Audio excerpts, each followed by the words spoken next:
Dan hari ini kita bakal ngomongin tentang laporan SPT tahunan karena memang sudah masukin tahun 2022. Nah, boleh dijelaskan mungkin ya Bapak Mediantoni dan juga Bapak Ishak, gimana nih kewajiban yang ada untuk para wajib pajak memasuki tahun ini? Silakan. Iya Mbak, betul sekali. Sekarang kita berada di tahun 2022. Maka bagi wajib pajak saat ini setelah mulai bersiap-siap untuk melaksanakan penyampaian SPT tahunan wajib pajak penghasilan. Jadi bersiap-siap untuk pelaporan tahun pajak 2021. Oke. Wajib pajak yang memiliki kewajiban melaporkan SPT tahunan yaitu wajib pajak orang pribadi dan wajib pajak badan. Oke. Kewajiban ini dilakukan dengan menggunakan formulir SPT tahunan PPH yang dapat disampaikan secara elektronik maupun manual bagi yang masih memenuhi syarat. Oke. Gitu, ya. Jadi seperti biasa ya, kalau misalnya kamu mungkin karyawan tuh udah nggak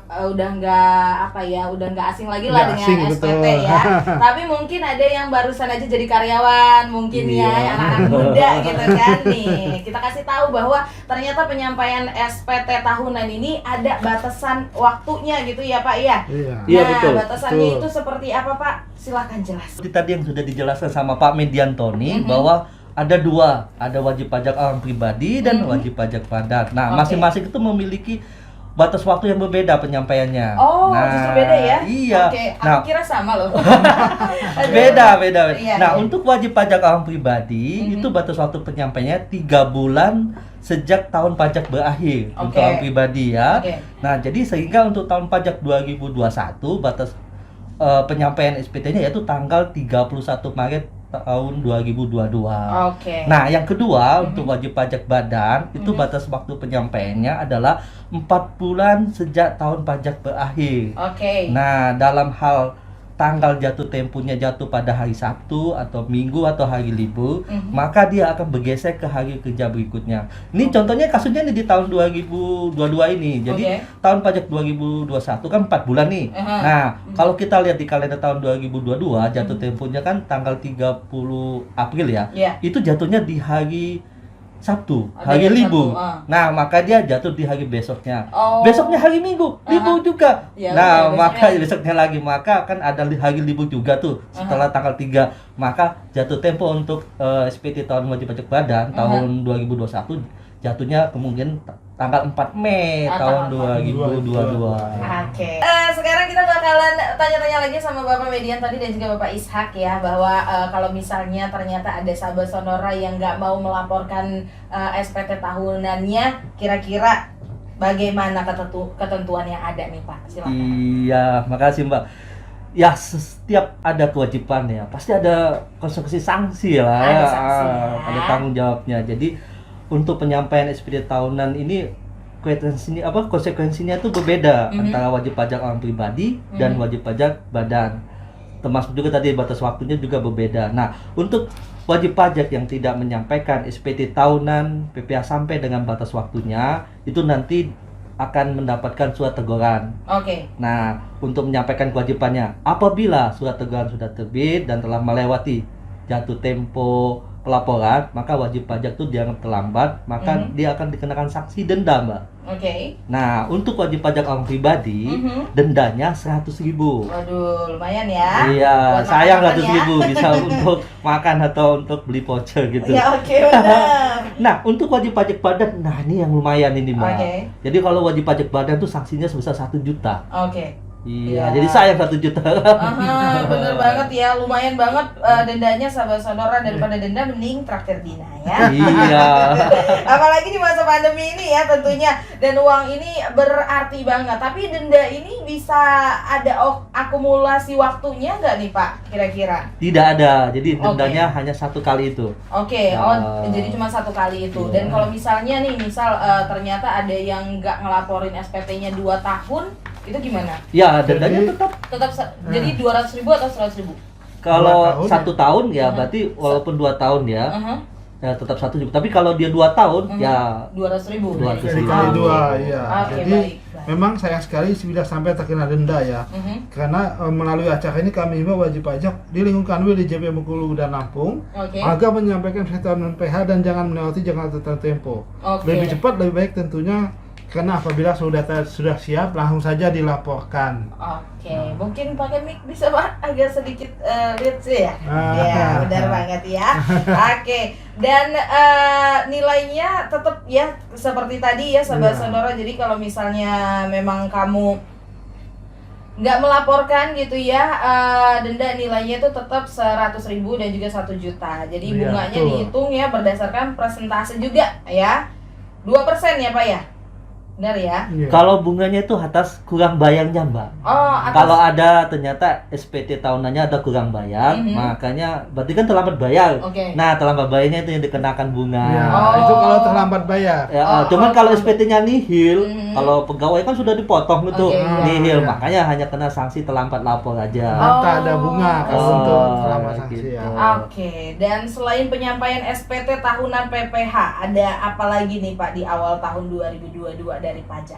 Nah, di awal tahun 2022 ini Mhm. kita punya program PPS namanya, program pengumpulan sukarela bagi wajib pajak. Oke. Jadi program ini merupakan pemberian kesempatan kepada wajib pajak Mhm. untuk melaporkan atau mengungkapkan kewajiban perpajakan yang belum dipenuhi secara sukarela melalui pembayaran PH berdasar pengungkapan harta.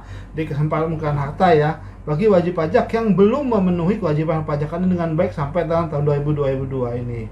Program ini diatur dalam Undang-Undang Nomor 7 tentang Harmonisasi Peraturan Perpajakan yang telah memiliki aturan petunjuk teknisnya, yaitu PMK 96 tahun 2021. Oke. Jadi PPS ini terjadi karena banyaknya surat cinta yang Wah. dikirimkan oleh Direktorat Jenderal Pajak. Jadi maksud surat cinta itu surat himbauan ya, Iya, surat surat himbauan. himbauan ya. Ya, karena banyak wajib pajak yang belum melaporkan data-datanya dengan benar di surat pemberitahuan. Oh, Oke. jadi karena benar nanti kalau dia kena tarif normal, tarif dasar undang-undang perpajakan, dia akan lebih tinggi. Mhm. Iya, Nah, jadi memberatkan istilahnya, wajib pajak juga gitu. PPS ini diskon tarifnya gitu. Oh, Tapi oke. dia harus melakukan sendiri. Oh. Jadi makanya program pengumpulan sukarela istilahnya. Dia ungkapkan secara sukarela, tarifnya diskon. Oh, Nah, mantap. kalau nggak ikut nanti dia akan kena sanksi yang lebih besar. Oh, gitu. Iya, Oke. itu Kalau istilahnya. gitu, kasih tahu kita gimana cara wajib pajak ikut PPS ini? Apakah para wajib pajak ini harus datang ke KPP atau bagaimana? Karena ini kan pandemi gitu Pak. Oh ya? iya betul. Aha. Jadi PPS ini pelaksanaannya dilakukan secara online. Jadi Oh, wajib online. pajak dapat melakukannya kapan saja dari mana saja, Mhm. selama memenuhi jaringan internet dan belum melewati tanggal 30 Juni tahun 2022 ini. Jadi dia berlaku hanya 6 bulan. Oke. Jadi melalui internet, Aha. dan tentu saja tidak semua wajib pajak dapat melaksanakan PPS, harus memenuhi syarat-syarat. Oh gitu. ya, akan kita jelaskan setelah ini gitu. Oke, tenang ya, nanti kita jelaskan ya. Dan online-nya itu ada website dari pajak sendiri. Oke. Pajak Ada. nanti dia isi formulir di situ. Mhm. Formulir di situ, nah nanti dia telah melaksanakan diisi semua, artinya dia telah melaksanakan. Tapi kalau dia ada yang kurang jelas atas pengisiannya, dia baru perlu datang ke KPP atau Kanwil untuk menanyakan hal-hal terkait itu. Kita punya helpdesk kok. Ya, Oh. Selama 6 konsultasi. bulan untuk Oh. konsultasi gitu. Oh, itulah kenapa ada 6 bulan itu ya. Iya, betul. Oke, jadi PPS sendiri ini bukan tax amnesty jilid 2 ya, sebagaimana Ya, yang benar, beredar di Mbak. beberapa media gitu ya. Iya. Jadi PPS ini bukan teks amnesti jilid 2, Mbak. Mhm. Jadi sebagai contoh, PPS ini hanya berlangsung selama 6 bulan. Oke. Yang dimulai dari tanggal tadi udah jelas sama Pak Medintoni 1 Januari sampai dengan 30 Juni tahun 2002 nanti. Oke. Nah, di sini ada 2 kebijakan, Mbak. Oke. Yang pertama itu adalah kebijakan 1, ini untuk WPOP dan badan yang peserta teks amnesti sebelumnya yang tahun 2016 kemarin. Aha. Nah, tapi di sini WPOP badan masih ada harta yang belum mereka ungkapkan, berarti belum jujur pada waktu itu. Nah, makanya di kesempatan kali ini PPS ini, nah silakan untuk mengikuti dan mengungkapkan yang belum diungkap. Oh. Jadi ini posisi hartanya tahun 2015 ke bawah sampai tahun 1985. Nah, itu kebijakan pertama. Nah, yang untuk kebijakan kedua, ini khusus hanya untuk WPOP, Mbak, orang pribadi. Iya. Nah, yang hartanya belum diungkapkan atau disampaikan dalam SPT tahunan tahun 2016 Oke. sampai dengan tahun 2020 kemarin, Mbak. Dan masih dimilikin gitu. Iya, masih harus dimilikin gitu. Tapi dia lapornya di SPT tahunnya belum semuanya. Oh. Ada yang masih diumpetin. Oke. Nah, sehingga wajib pajak yang peserta TA yang masih terdapat harta yang belum dilaporkan. Nah, ini apabila ditemukan oleh Direktorat Tindak Pajak, maka atas harta tersebut itu dianggap sebagai penghasilan. Nah, dan dikenakan tarif PPh final sebesar 30%. Yang paling memberatkan tuh sanksinya, Mbak. 200%. Sanksinya itu 200%, Mbak. Wow. Berarti 2 kali lipat. Iya. Jadi kalau 90% total dia. Iya, total dia harus habis hartanya kalau nggak. Dari 100%, 90% untuk bayar pajak. Pajak doang ya. Makanya jadi orang harus taat pajak dong. Nggak usah. Oke, Dina masih barengan sama Bapak Mediantoni dan juga Bapak Ishak ya dari Kanwil DJP Bengkulu dan Pajak ya. Kita lagi ngomongin tentang peran serta wajib pajak dalam laporan SPT tahunan PPh dan untuk mengikuti PPS. Ini adalah sebuah penyuluhan tidak langsung 2 arah Sahabat Sonora ya. Tadi kita sudah membahas bahwa udah masuk tahun 2022. Jadi untuk kamu wajib pajak jangan lupa ya, maupun pajak orang pribadi dan juga wajib pajak badan itu harus melaporkan SPT-nya. Nah, Bapak-bapak, ini kita punya pertanyaan dari beberapa Sahabat Sonora ya. Ada langsung aja ketemuan sama kamu yang ada di Raja Basa. Ada Kurniawan nih, kayaknya lebih menyimpang dari SPT ya. Tapi kata dia mau tanya nih Pak, saya nih udah buat NPWP di tahun 2020, tapi belum diambil. Kira-kira masih ada nggak ya NPWP saya? Kalau mau ngambil harus bawa apa? Emang NPWP-nya mau diapain? Tenang aja, masih ada pasti ya Pak ya. Silakan Pak dijawab. Oke, terima kasih. Dari siapa tadi namanya, Mbak? Kurniawan Raja Basa. Oh, Kurniawan Raja Basa ya. Jadi Kurniawan, jadi apabila Anda sudah terdaftar, maka selamanya itu akan ada datanya di Direktorat Jenderal Pajak. Jadi kita sekarang ini sudah sistem online. Jadi setiap daftar di KPP manapun itu datanya sudah ada di server nasional. Jadi bisa diakses dari manapun, KPP manapun juga. Walaupun kalau kartu NPWP-nya yang dimaksudkan, nah jelas masih ada dan masih bisa gitu. Jadi datang aja ke KPP tempat terdaftar, atau kalau bisa juga KPP terdekat sebetulnya. Bisa. Cuman kalau lebih baik ke KPP tempat terdaftar saja, karena nanti kalau untuk pencetakan kartu kan, nah jadi nanti datang ke sana, nah cukup tunjukkan KTP saja. Tuh KTP aja ya. KTP.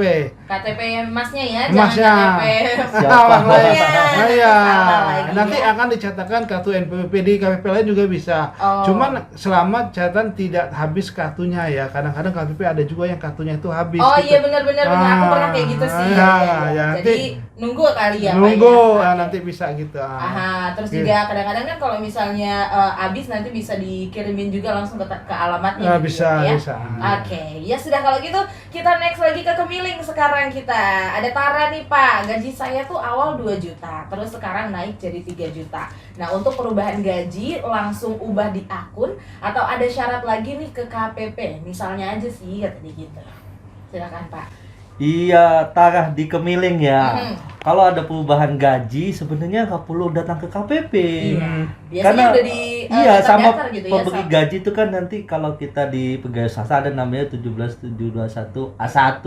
Nah, di situ kan tercover itu selama setahun berapa gaji kita. Jadi yang penting kita lapor SPT tahunan. Di situ nanti kelihatan tahun ini gaji kita berapa. Kalau memang naik di sini ya udah nanti tunggu di tahun depan. Kita laporkan lagi gaji yang barunya. Iya benar. Tenang aja ya Tara ya. Iya, tenang aja dan syukur mudah-mudahan naik terus gajinya. Amin. Semoga bos saya mendengar ya. Oke. Dan ada Dwi nih, Bapak di Kota Baru. Nih sepertinya dia Baru juga masih awam ya dan juga masih newbie nih karena 21 tahun dia pengen tanya kewajiban untuk lapor SPT itu ketika penghasilan kita berapa sih katanya.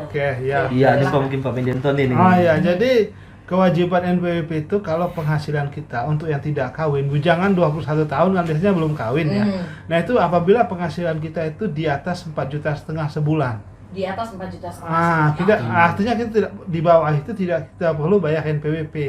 Jadi kalau setahunnya 4,5 juta itu 54 juta. Wow. Yeah. Kalau di bawah 54 juta tidak perlu. Tapi kalau dia sudah di atas 54 juta kita baru terkena penghasilan. Pajak penghasilan itu dikurangin dulu setelah tadi itu yang PTKP nama penghasilan tidak kena pajak. Misalnya 60 juta ya, dikurang 54 juta itu 6 juta itu nanti yang terkena pajak dengan tarif 5%. Oke. 5% ya betul ya? Iya, betul. 5%. Jadi- Sekitar 30.300 ya. Iya, iya. sekitar itu. Sekitar situ ya. Jadi kalau penghasilan di bawah 4,5 juta ya tenang. Nah, Nggak ada pajak yang nggak ada pajak. Gak ada pajak kok. Aman.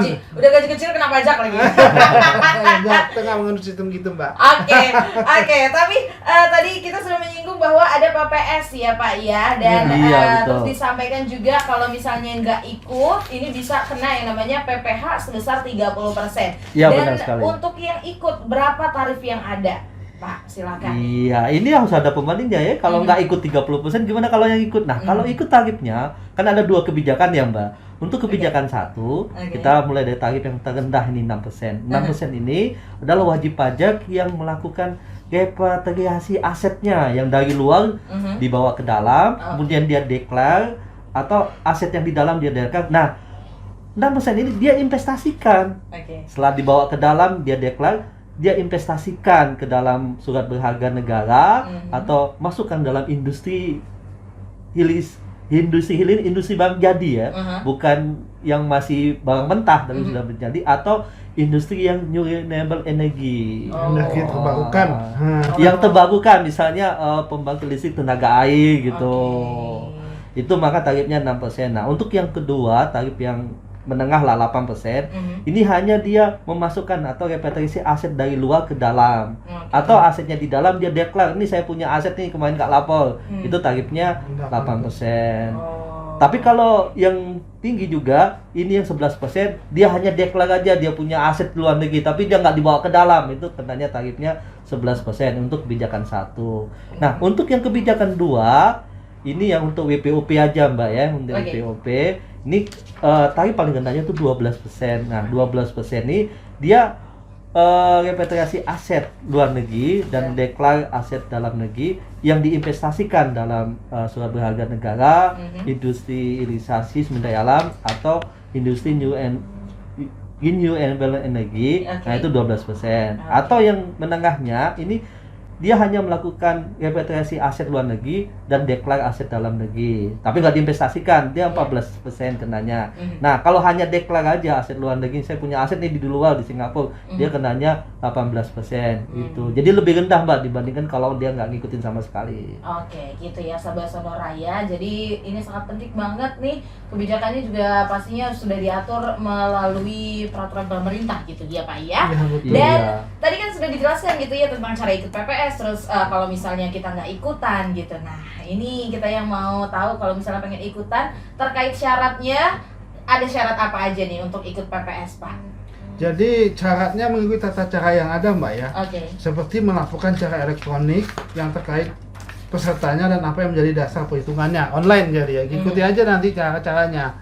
Nah, khusus untuk kebijakan 2 ada beberapa syarat umum, misalnya dia memiliki NPWP, kemudian membayar PPh final tadi, jadi dia hitung sendiri berapa pajaknya, dia bayar, cara-caranya ada di website itu, nanti dilihat. Kemudian menyampaikan tahun SPT PPhP tahun 2020, kemudian mencabut permohonan atau upaya hukum tahun pajak 2016 sampai tahun 2020 terkait dengan pajak penghasilan potongan bunga dan PPN. Kemudian tidak sedang diperiksa atau dilakukan bukti permulaan untuk tahun pajak 2016 sampai dengan tahun 2020. Serta tidak sedang melakukan penyidikan atau proses peradilan atau sedang menjalani tindak pidana di bidang perpajakan. Kalau itu syarat-syaratnya secara umum untuk kebijakan 2 Mbak. Ya, jadi ini syaratnya sebenarnya kalau misalnya bisa di flashback lagi kayaknya nggak ada yang berubah gitu ya Pak ya? Atau ada perubahan untuk syarat ini dari tahun kemarin? Kalau dari ini kan baru Mbak ya, kalau dari teks amnesty jelas mengalami perubahan. Oh ya gitu, jadi ada perubahan ya. Oke, baiklah kalau gitu. Kalau misalnya ternyata wajib pajaknya mengalami kesulitan gitu, sahabat Sonora lagi Bapak ya, untuk ikut PPS ini. Jadi seperti apa nih dalam pengisian formulirnya kalau kita menemukan kesulitan? Jadi kalau WP menemui kesulitan, dapat melakukan konsultasi ke Direktur Jenderal Pajak melalui saluran resmi kami. Jadi ya Memang kita akui pengisian formulir PPS ini dilakukan secara online karena kita tahu bahwa data-data itu penting dan mungkin saja rahasia bagi wajib pajak. Benar. Akan tetapi kami di Kanwil dan KPP membuka layanan helpdesk tadi saya sampaikan di muka untuk membantu wajib pajak apabila menemukan kendala dalam pengisian formulir tersebut. Jadi helpdesk itu ada di seluruh KPP dan Kanwil. Jadi datang aja ke sana, tanyakan masalahnya, nanti akan diberikan solusinya.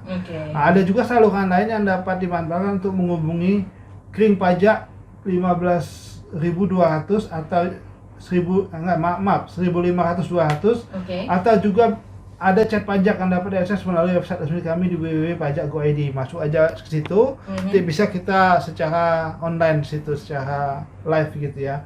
Atau dapat juga mengikuti kelas pajak khusus PPS. Jadi ada kelas pajak. Jadi yang pengen tahu benar-benar tahu itu kita lakukan setiap hari kerja.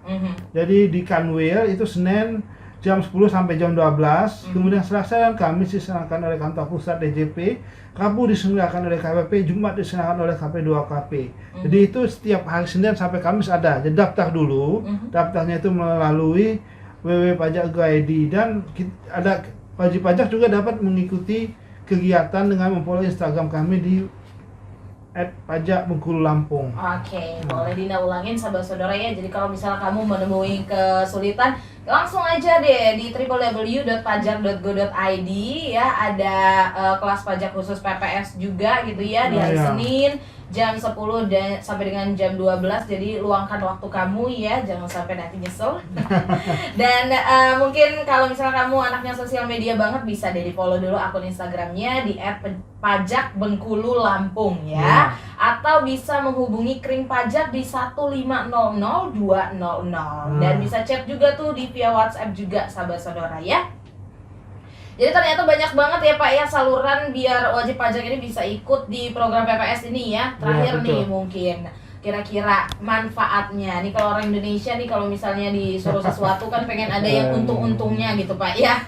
Mungkin apa nih manfaat yang bisa diterima wajib pajak kalau misalnya ikut PPS ini? Silakan.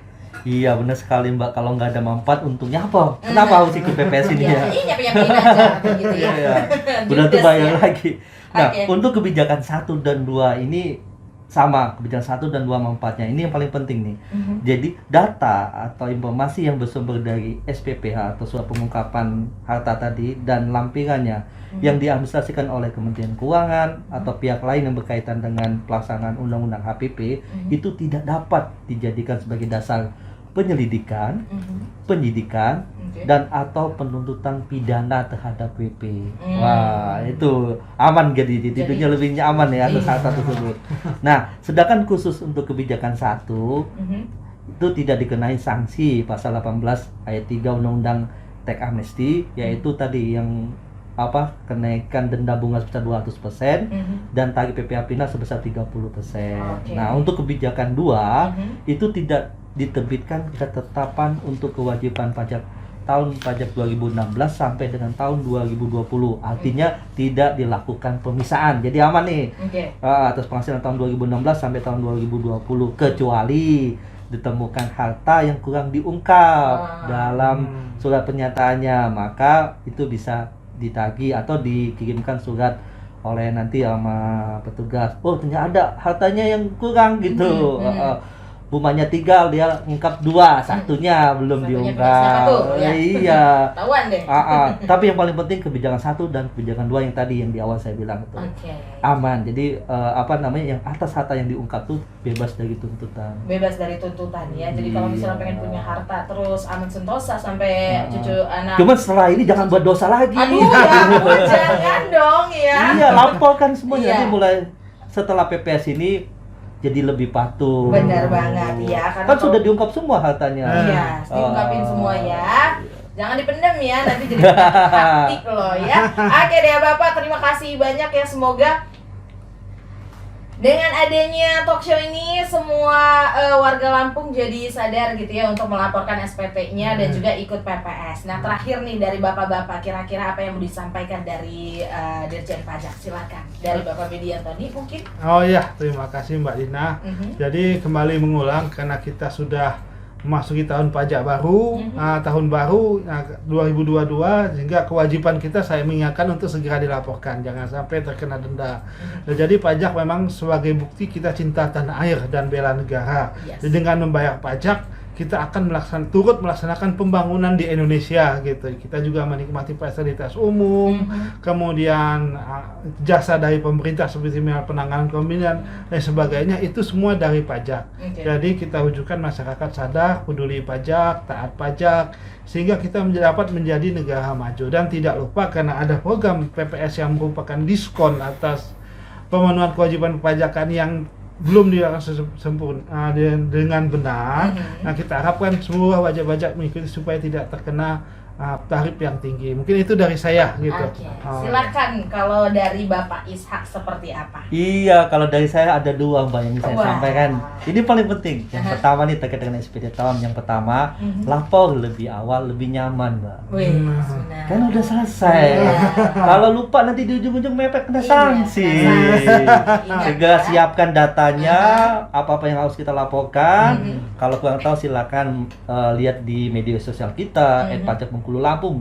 Banyak sih, atau lihat di brosur, leaflet atau apapun terkait dengan kewajiban. Kemudian laporkan lebih awal, lebih nyaman. Nah, terus yang kedua, ini paling penting.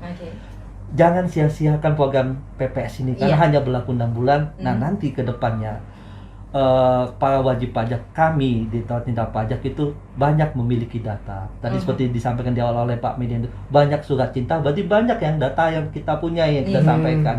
Jadi nggak ada lagi ruang untuk ngumpet, Mbak.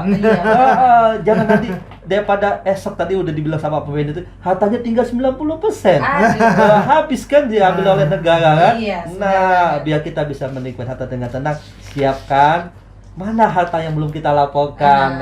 Dan itu. jujur ya. Iya, setelah ini baru kita mulai terbuka, laporkan semua penghasilan. Jadi kita bisa hidup dengan nyaman, tenang kan. Oke, mungkin itu yang bisa saya sampaikan, Mbak. Keren banget ya, sahabat Sonora. Ini nggak tahu lagi kalau misal kamu masih nggak sadar juga ya. Padahal itu gampang banget, tinggal diakses aja di pajak.go.id ya.